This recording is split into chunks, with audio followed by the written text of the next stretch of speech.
Praise lord. దేవునికి మహిమ. మరొకసారి నా ప్రియమైన సోదరులందరికీ నా ప్రభు అయిన యేసుక్రీస్తు నామములో హృదయపూర్వక వందనాలు చెల్లిస్తున్నాను. ఇది లెంట్ సీజన్ కాబట్టి మనమంతరం పాడుకునే మరొక అద్భుతమైన గీతం. నిజంగా ఈ ఆంధ్ర క్రైస్తవులు కీర్తనలు రాసిన రచయితలు మామూలు కాదండి. వాళ్ళు ఎంత ప్రార్థనపూర్వకంగా ఈ కీర్తనలు రాసుంటారో మనం అర్థం చేసుకోవాలి. ఈ కీర్తనలు మనం పాడుతున్నప్పుడు వారి జీవితాన్ని పణంగా ప్రభు కోసం పెట్టి ఈ కీర్తనలు మరి వారు రాసి స్వరకల్పన చేసి ఆ రోజుల్లో, ఈ రోజుల్లో అంటే అన్నీ కూడా మనకు అందుబాటులో ఉన్నాయి. ఆ రోజుల్లో ఏమీ అందుబాటులో లేని రోజుల్లో మరి వాళ్ళ కీర్తనలు రాసి క్రైస్తవ లోకానికి అందించారంటే బేస్. నిజంగా మనం ఎంత ధన్యులమండి. ఈ ఆంధ్ర క్రైస్తవ కీర్తన పరమార్థము మన జాగ్రత్తగా గమనిస్తే నిజంగా మన జీవితం ధన్యమైపోద్ది అనమాట. ఇప్పుడు నేను పాడే ఈ కీర్తన మరి ఆంధ్ర క్రైస్తవ కీర్తనలో, అందులో ఆ బుక్లో ఉన్న కీర్తనే.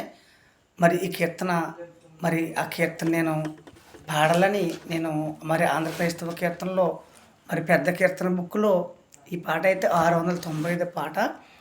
ఈ ఈ సిలువ ధ్యాన కూడికల్లో ప్రతి ఒక్కరము కూడా ఈ పాట లేకుండా మనం అసలు ఈ ఈ లెంటులో కూటం అక్కడి ప్రార్థన మనం ముందుకు వెళ్తామన్నమాట. అదే మనందరికి వచ్చిన పాట మనం అందరం నిత్యం పాడుకునే పాట. అద్భుతమైన మరి పాట ఇది. నిజంగా లోకాసు వార్త 15వ అధ్యాయంలో తప్పిపోయిన కుమారుడు గురించి మనకు చాలా ప్రభువారు చెప్పారు, రాయించారు అందులో. మరి ఈ పాట కూడా ఆ తప్పిపోయిన కుమారుడు యొక్క అది చదివే బహుశా రచయిత తన ప్రాణాన్ని పణంగా పెట్టి హృదయపూర్వకంగా పాడిన పాట. అదే మనం ఇప్పుడు పాడుకున్న పాట, సిలువ చెంత చేరినన్నాడు కలుషములను కడిగివేయు. మనం సిలువ చెంత చేరిన రోజంట మన కలుషాలు, మన పాపాలు, మన దోషాలు, మన మోసాలు ఆయన సిలువలో కార్చిన రక్తం ద్వారా కడిగివేసి మనల్ని ఆయన పవిత్రపరుస్తాడంట. ఈ పాట మనం పాడుకున్నప్పుడు నిజంగా సిలువ మన ముందు ప్రత్యక్షం కావాలి. నిజం, యేసయ్య మన కోసం, నీ కోసం, నా కోసం సిలువలో రక్తము కార్చకపోతే ఈరోజు నీకు నాకు ఈ పాప క్షమాపణ లేదని సత్యాన్ని మనకు బాగా తెలుసు. మరి ఈ పాట మనం పాడుకుందాం. మరొకసారి నేను ఈ పాట పాడాలని నా ప్రభువుని అడిగినప్పుడు ప్రభువారు నాకు సహాయం చేస్తున్నారు. నేను ఈ ఫ్లూట్లో పాడి వినిపించాలని నేను మనవి చేస్తున్నాను. నా కొరకు ప్రార్థన చేయండి.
వందనాలు.